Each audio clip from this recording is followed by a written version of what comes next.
Hi everyone! Tara, samahan niyo akong kumuha ng financial assistance para sa dialysis kay Mayor at kay Vice Mayor. Nandito tayo ngayon sa munisipyo ng Calamba City. Unahin muna nating puntahan yung kay Mayor. Sa bandang likod ng 3rd floor ang office niya. Pagdating niyo ng 3rd floor, tingin lang kayo sa kanan, makikita niyo na ang Office of the City Mayor. Nakaschedule nga pala ang mga assistants na binibigay nila. And take note, every Wednesday ang pang-dialysis. Before ako pumunta dito, ay niready ko na yung requirements na kailangan. Voter's ID ng pasyente, medical certificate, clinical abstract, at price quotation na naka-address kay Mayor. Make sure na ipa-photocopy nyo na rin para hindi na kayo bumalik para maghanap ng pasaroksan dahil 2 copy talaga yung kinukuha nila. Kapag kompleto na kayo sa requirements, dito natin isasubmit sa may help desk sa tapat ng pinto. At sila nang bahala sa papel natin. And then maghihintay na lang tayo para sa release ng GL or ng guarantee letter. Wala pang 1 hour na paghihintay nung tinawag ako para mag-receive ng GL. Nasa 2,000 yung financial assistance na galing kay Mayor. Monthly nga pala tayo pwedeng humingi ng tulong dito.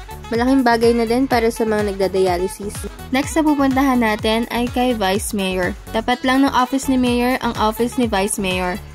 Ang requirements naman para kay Vice Mayor ay yung GL na natanggap natin kay Mayor at price quotation na naka-address kay Vice Mayor. Dito naman natin ibibigay yung requirements sa may mesa. And maghihintay ulit tayo ng ilang minuto para sa release ng GL. 1,500 yung financial assistance galing kay Vice Mayor. Bale, ang total na nakolekta natin ay 3,500.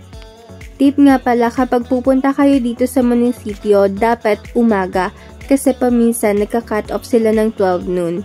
And i-check nyo din yung mga requirements nyo if kompleto para hindi na kayo pabalik-balik. Pati kung hindi pa expired yung date, 3 months ang validity ng mga requirements. Ayun lang. Thank you sa pagsama sa akin sa pagkuha ng mga financial assistance. Uwi na ako ngayon, ibibigay ko na kay Papa yung mga GL na nakolekta ko. Pero maglalakad lang ako kasi sobrang mahal ng mga tricycle dito sa Calamba. Diba Rizal? Char. Iwan ko na lang dito sa dialysis bag ni Papa para hindi niya makalimutan.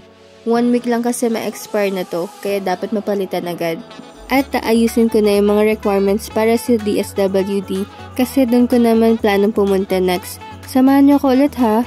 So ayun, sana nakatulong tong video na to para mag-guide kayo kung paano kumuha ng financial assistance kay Mayor and Vice Mayor ng Calamba City.